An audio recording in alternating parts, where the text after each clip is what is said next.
चला तर मंडळी, इतक्या प्रचंड थंडीत पाण्यामध्ये जास्त काम करावं लागू नये म्हणून एकाच कुकरमध्ये झणझणीत बेत केला. तेल गरम केलं, जिरे मोहरीची फोडणी केली, एक कांदा परतायला घालायचा.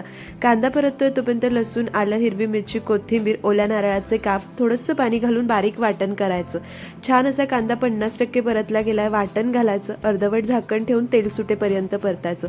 मस्त तेल सुटलंय, एक चिरलेला टोमॅटो घालायचा, काश्मीरी मिरची पावडर घालायची, हळद घालायची, धनेपूड घालायची, वर्षभराचा साठवणुकीचा मसाला घालायचा. इथे मी कांदा लसूण मसाला घातलाय. थोडंसं पाणी घालून अर्धवट झाकण ठेवून तेल सुटेपर्यंत परतायचं. मस्त परतलं गेलं, सुगंध घरभर पसरलाय. 350 ग्रॅम ताजा हिरवा मटार आणि मीठ घालायचं.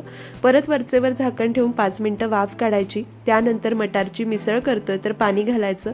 कोथिंबीर, पाव चमचा गरम मसाला पावडर, मंद आचेवर 10 मिनिटं वाफेत शिजू द्यायचं. गॅस बंद करायचा. वाफ जिरल्यानंतर मटारची झणझणीत मिसळ तयार. नक्की करा. आवडली तर लाईक शेअर करा.